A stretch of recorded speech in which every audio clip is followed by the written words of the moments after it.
I think they're also a carrier for all kinds of biological and chemical warfare. So I don't think they're dropping them on us right now, but they seem to be preparing. I think that they're getting people used to seeing these things, and they're getting the military used to doing it. So they're practicing. Yeah, I think most people have noticed chemtrails because it's not natural to have something crisscrossing in your sky and staying around for hours. And so they could combat global warming this way. So one of the things they're trying to do, apparently, is put metal particles into the air.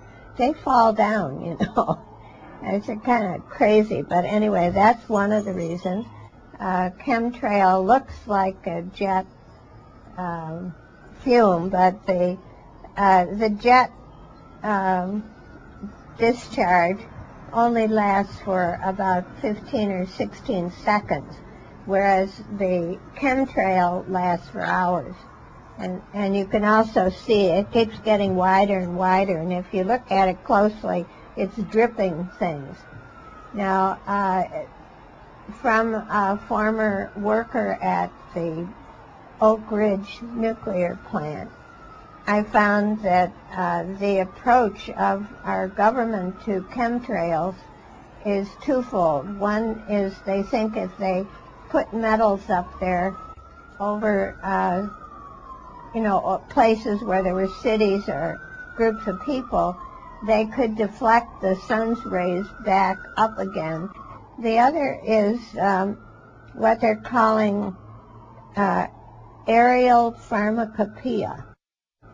And they're using as their precedent the fact that people started adding iodine to salt in order to prevent goiters in areas that had low salt. So they said this has a precedent.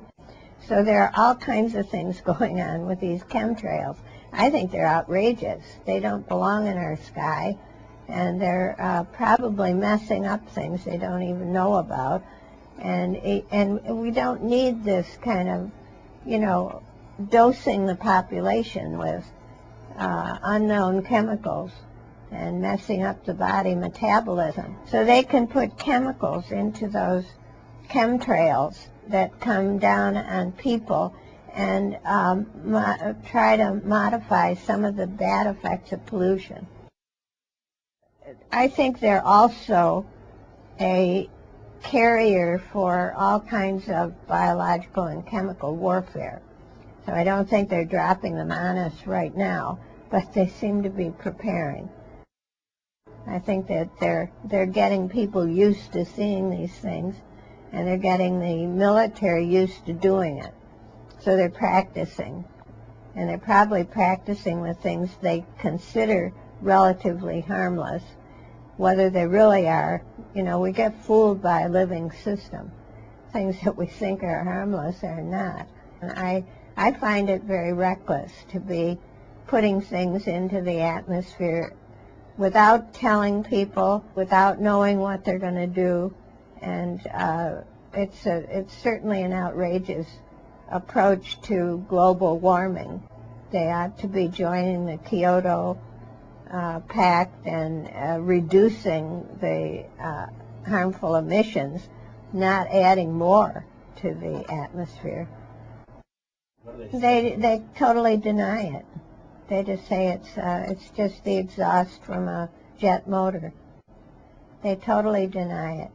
People have been trying to find out all over, what it is. I think there is an organization now in Phillipsburg in Pennsylvania. There's also a fairly large organization in Toronto. But I saw them over Paris. When you come in from overseas and you're up above the clouds, they're all crisscrossed like a checkerboard over Paris. It's over Geneva.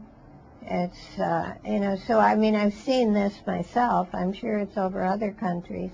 It's in England. It's in Belgium. So, it's all over. they're doing this all over the earth.